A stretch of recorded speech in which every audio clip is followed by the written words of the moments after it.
Coming up on the Unleashed podcast, let it snow, let it snow, let it snow. We've got snow days. Dogs love snow days. We'll have some video to prove it. Plus, how do you set your dog up to have the best possible daycare experience? We've got an expert guest to tell you all about it. Take me to play, 'cause I really like to go there. I will have some fun. I'll be soaking up the sun. Unleash the joy, come stay and play. Unleash the fun, unleash the fun. Unleash the joy, come stay and play. Unleash the fun, unleash the fun. I'm Ben Larson, the host of the Unleashed podcast. Glad to have you along for the ride again this week. Chad Fahey of Canine Clarity and Charlie's Bark Park. He's a trainer. He's been at it for 15 years. He knows a lot of stuff. He goes places, goes to school. Still constantly goes to school. Learns and learns and learns, and he's passionate.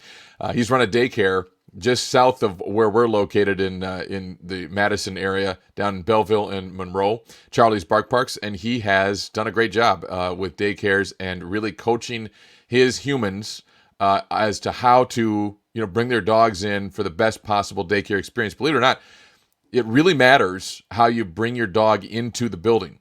You might not think about that so much, but your mood, the way that you leash your dog up to bring your dog in, how excited and hyped up your dog is, all of that stuff matters when the dog is introduced and making that first impression, no matter how many times they've been to daycare. So we'll talk all about that because it's really interesting stuff and stuff that maybe you can think about a little bit. And, we can help you, of course, at Unleashed to set you and your dog up a little bit better for the daycare experience. So it's pretty good.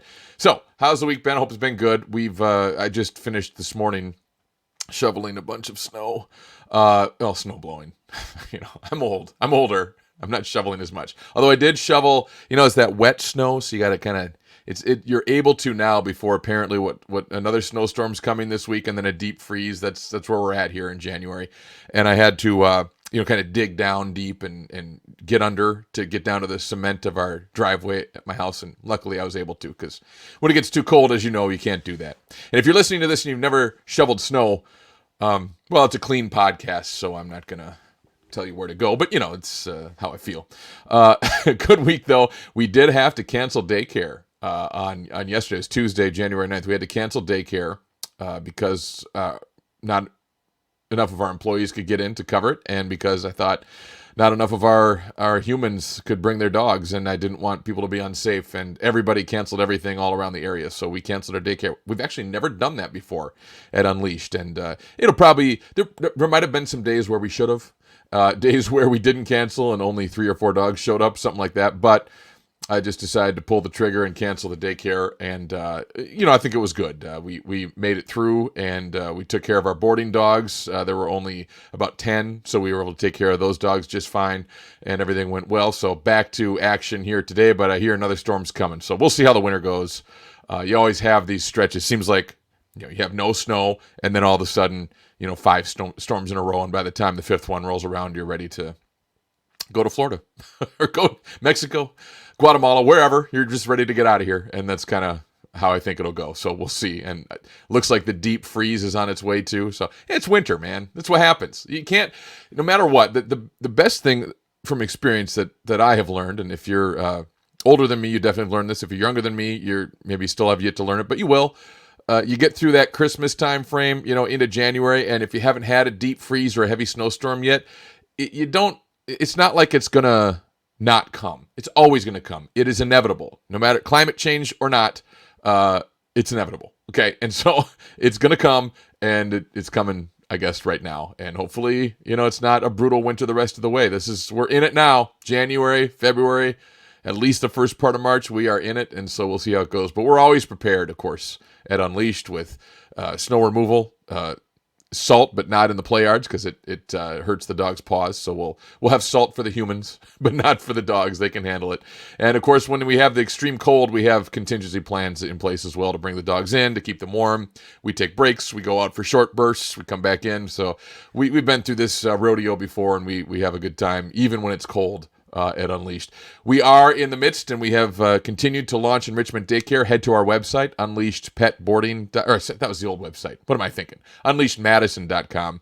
And you want to check that out again. And just to remind you of what that looks like, we have our structured daycare, which is just, it's the same groups as what we've had before. We're just going to add some group activities throughout the day for our structured daycare. So that's going to be a lot of fun.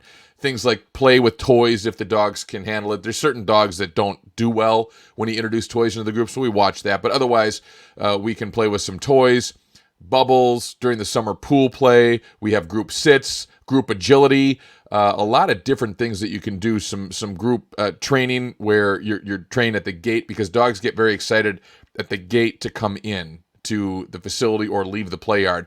And there's some training you can do around that will give dogs a little bit more discipline and direction as to what we want them to do. So really good stuff there for the group. Of course, hybrid daycare, just naturally speaking, and we'll talk about this a lot as we go along.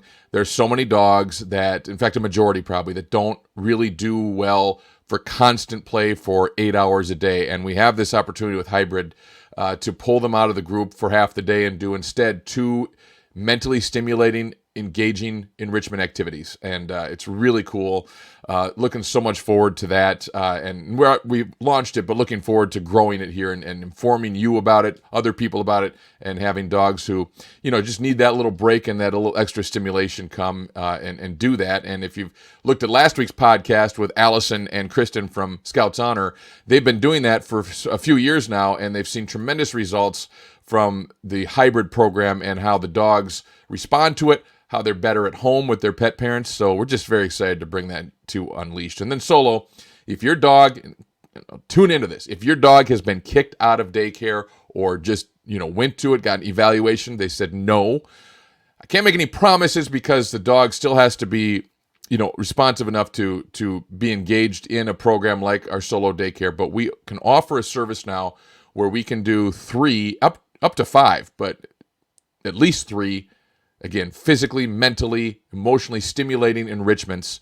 And so you have a place to bring your dog for some experience like that, some daycare. And there's a lot of dogs, and we've had this here with some other enrichment type programs we've done at Unleashed, where you had a dog come in and they weren't suitable for group play, but we worked with them on an individual basis for a while. It could be a couple months, it could be a few weeks, whatever.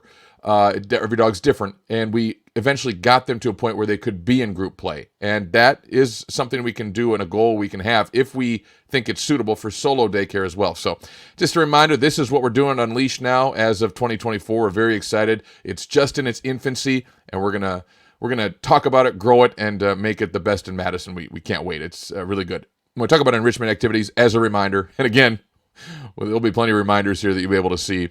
Agility, where you have the agility equipment like the weave pole or the tunnel or the teeter-totter, jumps and, bars you can jump over, that sort of thing. A lot of confidence building, mentally stimulating activities with agility. It's one of the more popular enrichments. Slap mill as well. It's a self-powered treadmill. I'll get some video on that again. You can go to our website and check that out at unleashedmadison.com. If you go to our Daycare 2.0 and enrichment activities in the header, you can check out those, and we have a video about each of these enrichments. We don't quite have all of them up yet, but we do have one for the slap mill. So you can check that out and see what that looks like. But it's a self-powered treadmill, and there are a lot of dogs that just love it, and they'll do it and get a really good stimulating exercise in for 20 minutes, and they'll be panting, and especially this time of year, it's a really great exercise for dogs. And then the ball pit, where you get to throw little treats in, they sniff them out. Again, super good right up here for the dog, right up here.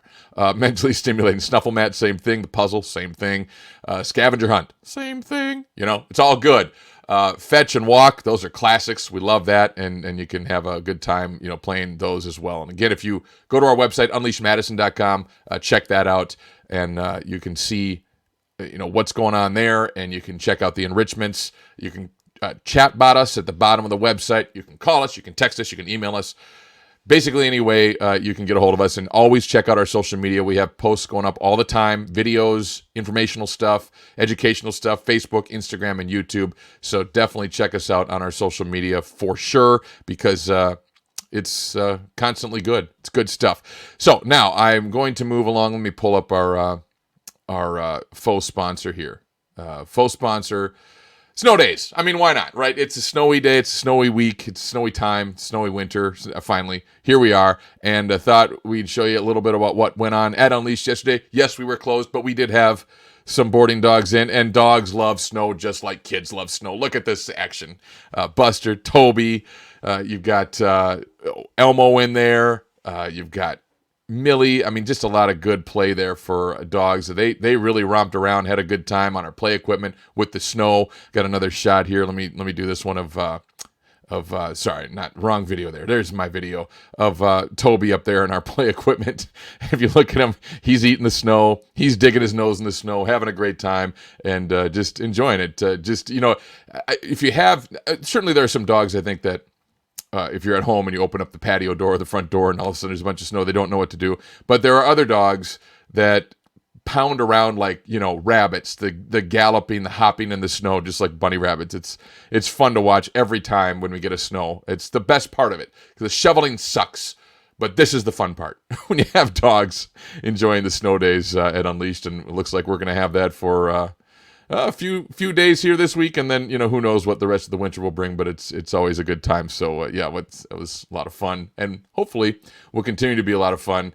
I know again the deep freeze coming, but as we kind of ebb and flow through the winter here, it should be a great time. So that was a great time. So we're gonna have Chad Fahey coming up, talk about our basically how do you get your dog to have the best experience possible? What can you do at home, or before you bring your dog in, or on the way in, or once you get to the daycare facility? If you get to Unleashed and you're pulling your dog out of your car, how do you walk the dog to the front door? How do you enter the building? All of these things are key in helping your dog have a great experience, believe it or not. And you might not think about that. You might say, go to the daycare, drop the dog off, go, blah, blah, blah, But look, the same thing might be true if you have human children, right? I mean, we had to, and every child is different. I have 3 kids. Life choice right there, right? And I had to treat them all differently for daycare. My oldest couldn't wait to get the hell out of here. She's like, no, give me a daycare, I'm gone. We go to pick her up. She'd be like, I don't want to go home. The second child, little more like, oh, it's going to be okay. She was fine. A little more like, hey, we gotta go to daycare. Once she got in and settled, she was okay. But she was always happy to see us, always happy to come home.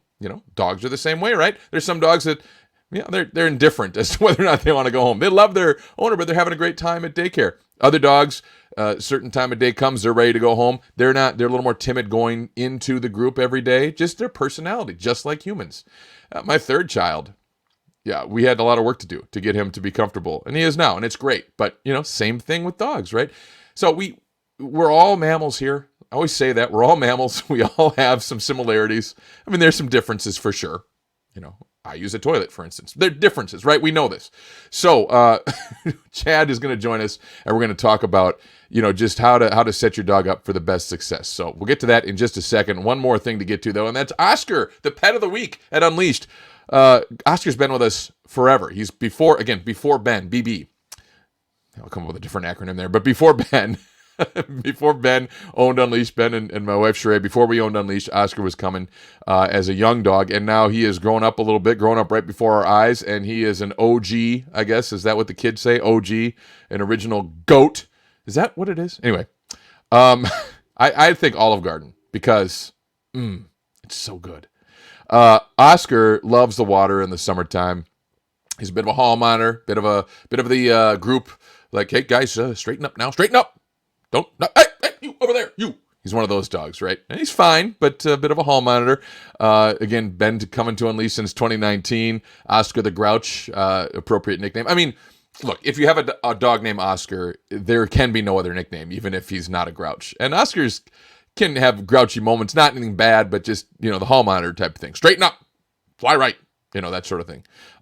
So we named him Oscar the Grouch. And Mona, another Unleashed OG, is one of his good friends. She's been coming to Unleashed as well since before Ben before my time. So you can be a pet of the week as well. You get a free day of daycare. You get recognition, a video on social media on our Facebook page, a lot of good fun facts, and some love for the week.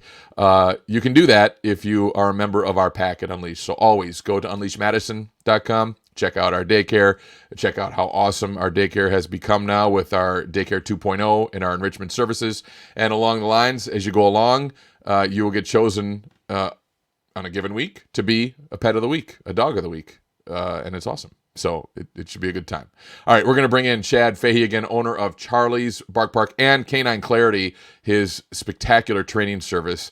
And let's talk about how to make your dog's experience at daycare as good as it can possibly be. Chad Fahey is the owner of Charlie's Bark Park in Belleville and also Canine Clarity, a crazy advanced dog training business that we'll talk about. It's crazy advanced. And he joins us here on the Unleashed podcast. Chad, really appreciate the time. And also I should note that Chad played a huge role in how Unleashed has been sort of developed from a facility standpoint and some of the things that we do in practice on a day-to-day basis. So nothing but the best here. Chad, welcome. Thank you for joining us. Excellent. Thank you, Ben. I appreciate it. Yeah, absolutely. I wanted to talk a little bit about daycare today and kind of what your experience has been. Now, you started Charlie's, what is it now, 10, 12 years ago? What are we looking at? 15 years ago. 15 years ago. Yep. Didn't mean to shortchange you. Anyway, No. It's been a long time. The hair's turned gray in that time frame. Yes. So. Yeah. As you can see, mine's starting from the beard up. So we'll see. That's where it goes. We'll see how it goes. But anyway, you started and you got into it. You were in the business world. You were in sales and sort of wanted to get into being able to make your love of dogs a career, and you did so. And you started Charlie's, and tell me a little bit about kind of, if you've learned a couple things along the way and how you work with daycare and kind of what your experience has been in terms of, accepting dogs into daycare. I assume, and we've talked before, that you've kind of gone through the whole gamut of learning about how dogs do best in daycare and what pet parents should be looking for when they're looking for a dog daycare to take their dog to. Absolutely. Social play is incredibly important to every dog. But yes, we have learned along the past 15 years quite a bit. The energies that go into a yard, how dogs are entered into a yard, how even dogs enter into the facility with the parents makes a difference. But the most important thing of all that we have found, and I have, because I've been working with other facilities, is the evaluation process for the dogs. So if we evaluate the dogs effectively and the staff understands energy levels, pack placements, it's really easy to teach a staff this. And then what that will allow them to do is see things that other people can't from a psychological standpoint in social play that will allow them to sift out the dogs that are might pose a problem later. Too much energy shows up into the room. So really another thing is sorting dogs by energy. So some facilities will run one pack of dogs, one size, one pack, based on the size of the facility. The bigger the facility gets, we tend to break those down by size, small, medium, and large. At Charlie's, the medium and large pack of dogs are energy based. They're also bigger dogs, a little bit bigger, but you can have German Shepherds in the medium pack, Mastiffs if they're lower energy, learning how to pack dogs by energy and enter them into daycare. Even if they're coming out of a boarding environment, the handling that goes into a dog from the removal of the kennel to the yard will make the difference. Teaching your handlers and giving them the skills is the key. And most facilities do a really good job with this, with teaching these beginning handlers how to handle and read the scenarios that could pose a problem in the future. Yeah, it's fascinating because there's a lot more to it than kind of meets the eye from looking at it and in the outside world. You might think, well, I'm just going to have my dog go and play with some other dogs, and they come home tired and happy, and it's great. But clearly, from the standpoint of when we're in running the daycare and trying to figure out what's best, there's certainly a lot that goes into it. So, from just the pet parent standpoint, Chad, tell me about what pet parents can do. Not only when they're considering daycare or having their dog start daycare or like on the first day, but also going forward through your day to day. If you bring your dog, say, a couple of times a week, What can you do at home to help, or even on the way to daycare on the morning of, to help set your dog up for success? Well, the key to that is a lot of times the people that are sorting us out as clients have dogs that are medium to high energy dogs. Some Mm-hmm. are extremely high energy, which is why they're searching out a place to put the dog during the day. The amount of energy your dog has will dictate. So high energy clients at Charlie's, we ask that they exercise the dog before coming to daycare. Hmm. So get up in the morning, let the dog out, take it for a run, bike ride, treadmill, play ball in the backyard, a nice long walk, whatever it is that you do to exercise to drain some energy. Some of our clients even walk the dog to the kennel, or they'll Hmm. ride a bike to the kennel and bike the dog in. That way we've drained some of that energy. Some of your more anxious dogs, we have asked clients to use seat belts or crates in their car to reduce the amount of space that the dog has to get too excited and amp up before the experience of social play. Social play is like Disneyland to a dog. So keeping our kids calm prior to Disneyland, very important. The entry, again, that entry to the school, if the dog enters ecstatic, I call daycare school, if they enter to that daycare ecstatic and crazy because their ride in was immensely stimulating, well, that energy is coming into the lobby. It's going to transfer to your staff and then into your yard. So when we teach owners leash skills, just basic leash skills are the most important thing that we ever teach in the training realm of canine clarity is just basic leash skills. And that really washed out of Charlie's because people that come in and handle their dog effectively because they understand the positioning, a nice loose leash to calm the excitement before they enter the facility will help the dog have a better day, help the staff have a better pack. And overall, your dog's going to get the same social skill, the same energy drain, but the option for anything to occur because you manage that energy basically from the morning all the way through, it's easier for the facility and the dogs are going to have a more positive experience. So, what do you say to an owner who says, they have a high energy dog, and Lord knows if you've had a super high energy dog, you know how. Actually, I'm always envious of the dog's energy. Like, where did that come from? How do you keep it going? It's amazing. But I think a lot of owners have this mindset of, well, I'm taking my dog to daycare to get this energy out. So kind of, hey, I'm paying you to do this for me, so I don't have to run the energy out. So when you've suggested to owners, hey, can you take your dog for a run or bike your dog in, or what's the response like?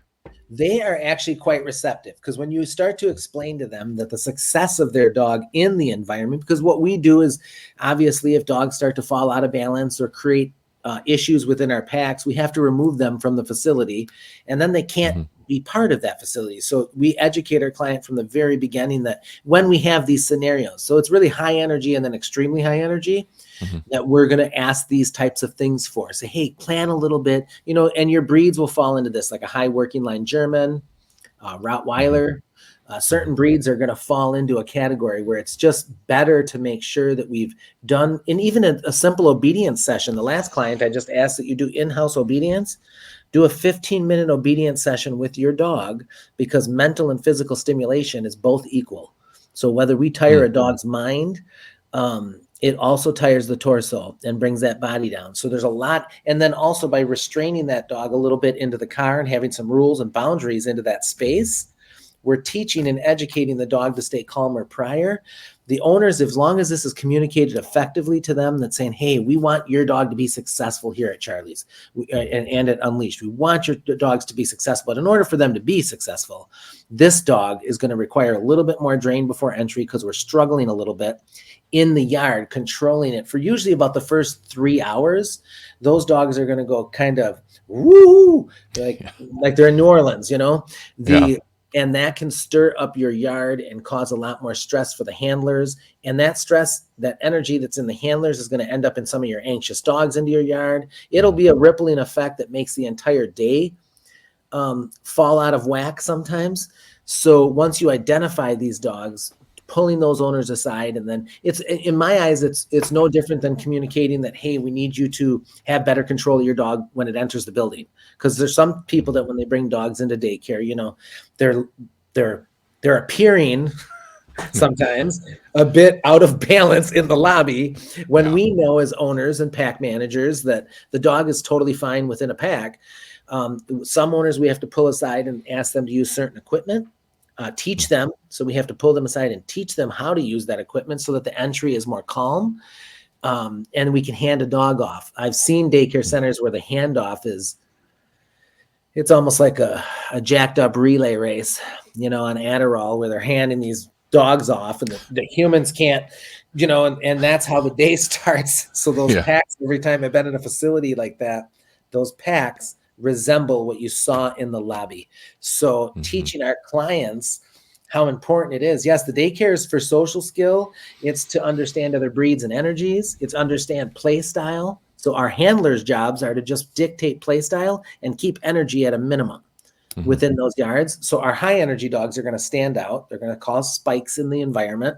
And then we're going to have to work with that. And then that's where we identify which owners can we pull aside and then chat with. Now, not every person's going to receive it exactly the same. And then depending on how the delivery goes, this is something we have our managers deliver, or a handler that's been with us a long time. They would be delivering those types of messages just so that everybody feels comfortable that we're not signaling you out. We're trying to help you be successful and keep your dog within the environment. We know what failure is going to look like down the road. We've been doing this a long time.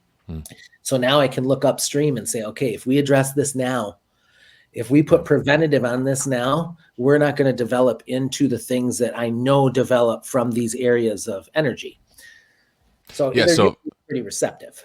Yeah, no, I can imagine if you certainly approach it that way. So, you talk to owners about maybe doing 15 minutes of something at home, whether it be physical or stimulus, mental stimulus for your dog.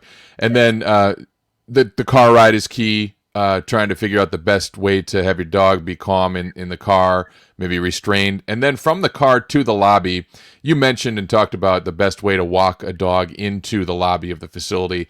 Yes. Elaborate on that for me, if you would, Chad, and how you coach these particular customers with high energy dogs, how it is best to bring the dog into the lobby to the front desk and get the dog to the transition to the handler. Absolutely. And a lot of people feel when their dogs are ecstatic and too energetic, people feel embarrassed. Once they feel embarrassed, their energy goes down, their handling goes into the tanker. So explaining to a human that take a deep breath before you get out of your car. If we have the dog in a seatbelt, the dog is less likely to have gotten too anxious. We can bring that dog out. Now, we even take it as far as equipment. So I prefer a slip leash is my preferred tool. And just teaching a client how to use a simple slip leash in the right position up on the neck so that we have power steering. On the top of a dog's neck is power steering.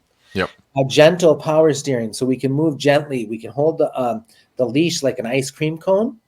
So we don't have to hold a lot of pressure into the leash. We just have to have a lot of expectation and be paying attention. And we as handlers, owners, and pack leaders have to be calm. So when we teach that nature only follows calm, confident, and you're taking them to Disneyland, remember, it's a little hard to keep everybody calm.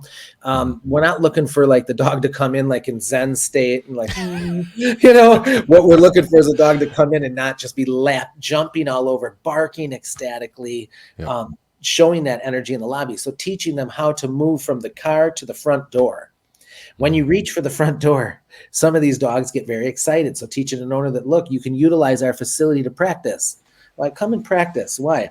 I'll work with you to practice. 1 or 2 walks to the door, the humans will have it. They'll also be intrigued by what they've learned, and that will grow to another piece, which is obviously grown canine clarity, to teaching the clients that, look, I can teach you this all the time so that you always move your dog like this, because your dog moving like this will make a more relaxed human, more relaxed handler, and a better relationship overall. When you hand that dog off, we want the dogs to sit or stand and be calm. If they're standing and they're calm, we'll take the leash from the owner.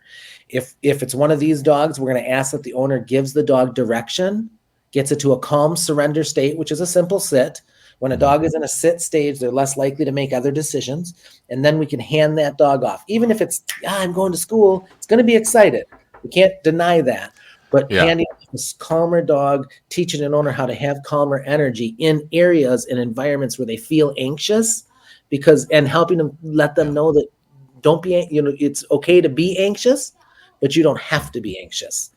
If you breathe and you practice the 4-7-8 breathing technique, which you can look up on Google and YouTube, I have all my clients practice breathing, because the breath will make the difference in how relaxed your body is and how you even hold your leash. So those dogs will always condition better into the facility.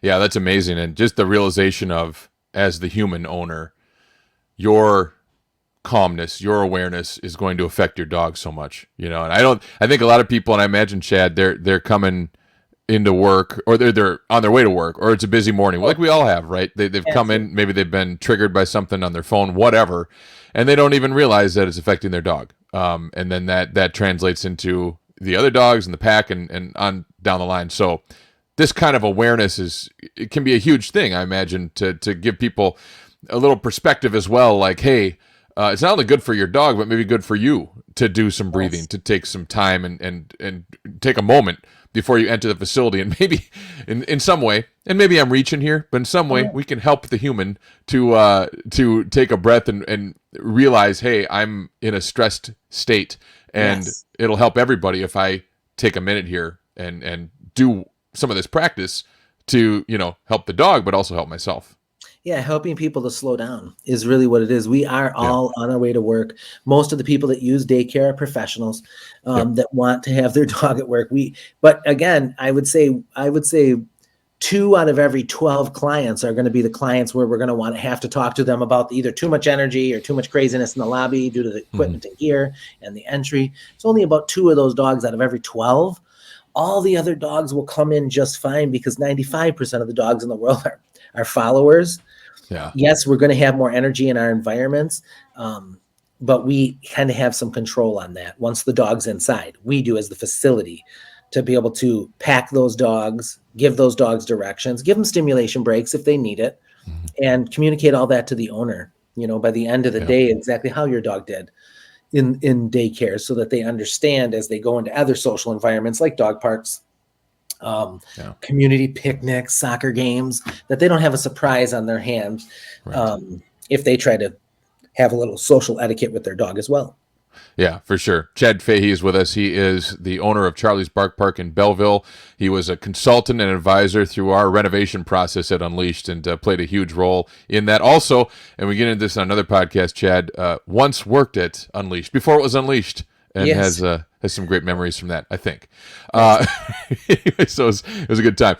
But also Canine Clarity as well, your training business, Chad, which is amazing what you're doing. I'm kind of blown away by the level you've taken that to. So we can talk about that a little bit more later as well. But the difference between daycare, dog parks, other taking walks, they all have their benefits for sure. But if somebody's considering taking their dog to daycare on a regular basis, what sets daycare apart from other brands of stimulation,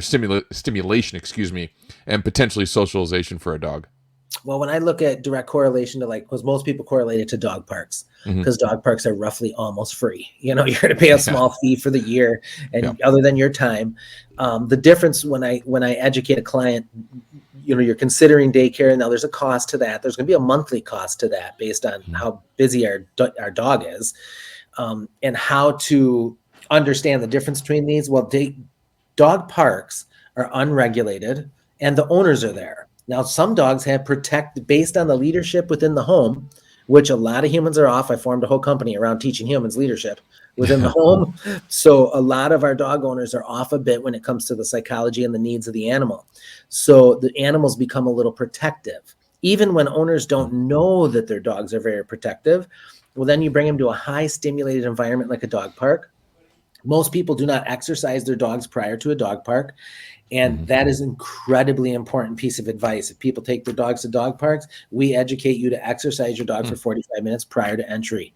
Why? Because it's not meant for exercise. It's meant for social skill and learning energies and socializing and having positive greetings. But if we bring a lot of energy into the yard, we have the owners present, people start throwing balls, Dog parks let too much energy grow. Now, we know as pack managers, and if you're watching a pack of 30 dogs, you do not want too much energy into the yard. Right. Too much energy in the yard is going to spread through the yard like a fire on a dry grass day. That's going to be a problem. So dog parks, between the energy level, the no assessment of any dog, because anybody can bring any dog. A lot of people that get rescue dogs within the first 3 days are at a dog park. Yeah. That's just not a wise idea. You can have a lot of incidences and stories. If you ask any friends, they come out of those moments. Daycares don't have that. We assess the dogs thoroughly. We educate the clients. We don't have the owners in the pack. We regulate the energy and the pack involvement so we can move dogs from one pack to another. We frequently do it. Just because of certain dogs, we can keep certain dogs separate that maybe have a small beef with each other, but they're still social, but they just have a hair somewhere. We can keep those dogs separate in our facilities and still create a positive social environment with I communicate about 70% less risk than a dog park. It's not that I don't support dog parks. It's just those other prior reasons that I mentioned that make them a bit more riskier for the average everyday owner when you're in a dog park. And so we don't want you to have one of those experiences. Now, people can have similar experiences at a daycare. It's just a lot less likely if we're doing all of our jobs. It's not that dogs don't have spats and uprisings, we call them, here and there over the water hole, or they're not sharing their buddies fairly and the handler missed it.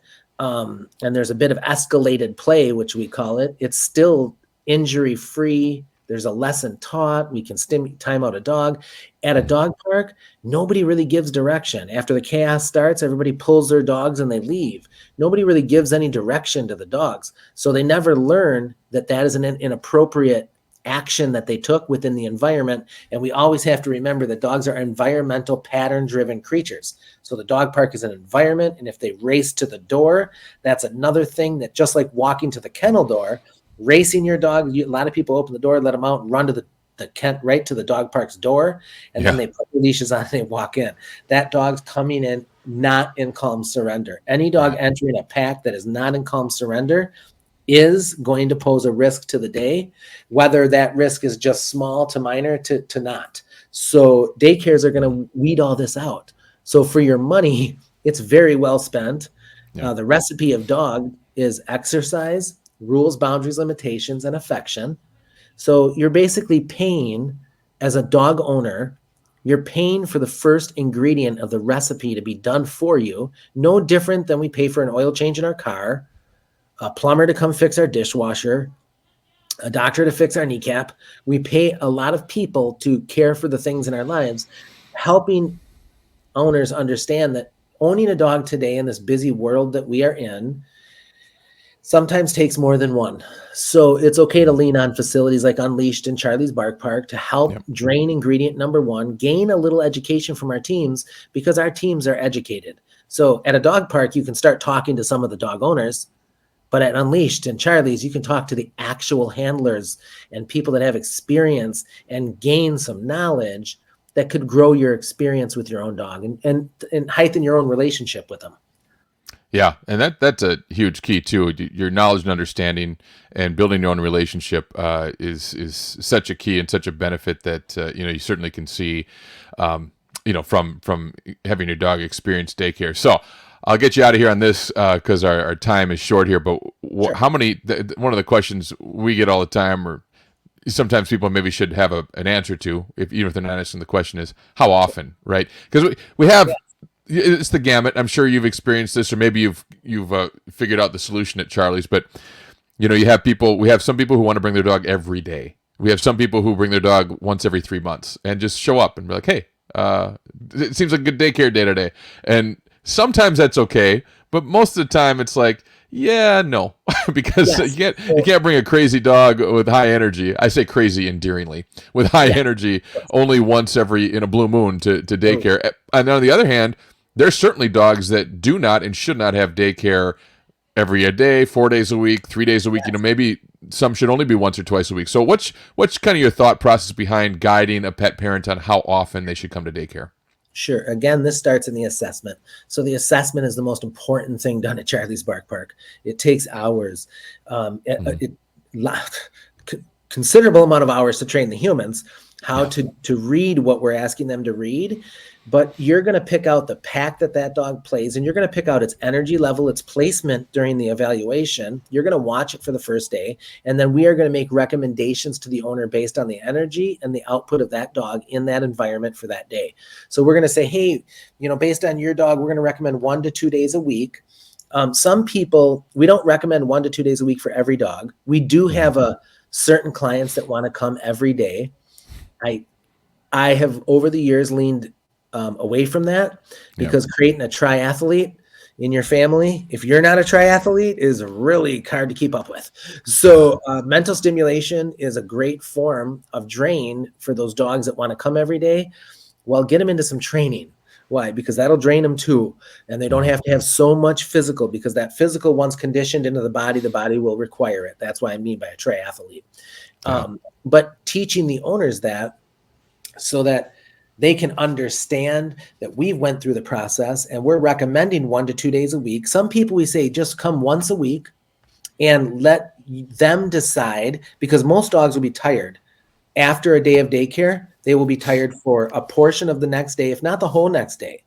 Some dogs, I just trained one last week, that when it comes to Charlie's for a day, it is good for 2 days afterwards. Then the dog starts to get a little squirrely within the family, starts to get annoying, is what we say. The family starts to notice the dog's in the space of everybody, getting noisy, wanting to play.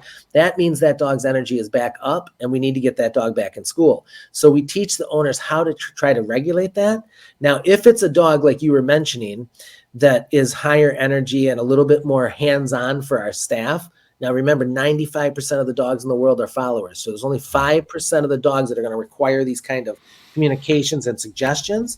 But we will suggest to certain owners, and we, again, don't allow you to drop into daycare if you haven't been a regular client. Just because, unless we know your dog and we've had your dog for over a period of time, and we've allowed it, and we know that dog can enter a pack of dogs that are completely different, because in a 3-month span, you're going to have lost dogs, gained clients, your packs have changed, your handlers may have changed, the environment looks different. So the dogs that drop in it's like starting over every single time. So, and if the clients require more daycare, but they're trying to drain it every 3 months, we start to educate those clients that is going to pose a problem for you and your family. And it's too much work for us. So those dogs, we ask that you come more frequently. But again, we're going to identify this 95% of the time in the evaluation. The handlers and the managers are going to decide, and the behavior team, where that dog fits, what is a good recommendation. Because our clients in the beginning, remember, when they're at assessment stage, they are vulnerable to suggestion. They want to know what's best for their family and their dog. And so this is the time we as facilities should put out there some suggestions. That makes sense. If we said every dog needs 5 days a week, then they would know we're just climbing in for the dough. Right. But if we say that we're looking at each dog individually, even if they're from the same litter with different owners, they're going to be different. And the communication coming out of the facility, that's one thing that I think really grew Charlie's over the years, was the passion to want to help dogs socialize. Because it's something that a lot of people fear, is putting their dog in a social setting for sickness reasons and injury reasons, when it's really the answer to build a strong immune system and have a dog understand all those different energies, breeds, and direction that they get within a facility. Because our staffs are providing direction to our dogs, which is really great, because house dogs at home sitting on the house, couch, waiting all day for the owners, they're just pent up and they're ready to blast when they get home. So an owner considering daycare, it's going to help you feel better about meeting the recipe, because the recipe has to be met. When I teach people that the recipe has to be met. Now, again, energy, we can't pick. It's just in our dogs. So we have to live with it. So we have to learn how to manage it. And we don't want to manage too much of it. If it's a high energy dog or it's anxious, we don't want to create that triathlete. You'll create separation anxiety by bringing it to school too much. So because then it can't be away from the owners and be alone unless it's incredibly stimulated. Still there? Yeah, no, that's great advice. I think that it makes a lot of sense. And Chad, you have a wealth of knowledge. What's the saying? You've forgotten more than I'll ever know when it comes to this stuff. So I appreciate it. Well, no worries. I'm always glad to be here and help. Yeah, I appreciate it. Thanks again for joining us, and we'll talk again soon for sure. Absolutely. Thank you much for having me. All right, great thanks to Chad Fahey. It was a pleasure to talk to him. Chad played an integral role in our growth as a business, our renovation, the design of our facility, and I've just truly enjoyed working with Chad over the years. He's fantastic, and he actually worked very early on for the old owner that we purchased Unleashed from. So he had an intimate experience with our facility and kind of knew what was going on. So it was great to catch up with him again. And he will join us in a few weeks to talk about kind of the same type of conversation with boarding, how to make your boarding experience the best possible experience for your dog as you bring your dog to a boarding facility like Unleashed. So we'll look forward to that conversation as well. We will talk next week on the podcast about some grooming. We also, of course, we haven't talked about it too much, but we do offer grooming, full grooming services. Our groomer Amy has been with us for about 20 years now, and when I say us, I mean Unleashed and then the previous owners, Walt and Linda as well, when it was Rose Run Kennels. She's been grooming for 20 years, an expert at it, and we're going to bring on Joe Zuccarello, who is from Paragon Grooming and helped us design our grooming room when we renovated, and our grooming program. And we'll talk all about some questions you might want to have answered about grooming your dog. How often? What's the best way to handle in between? What are some of the best things you should be looking for when you're trying to keep your dog's coat healthy, shiny, good, all that stuff. So we'll talk about that next week. Looking forward to it on that podcast. As always, you can get a hold of us in so many ways.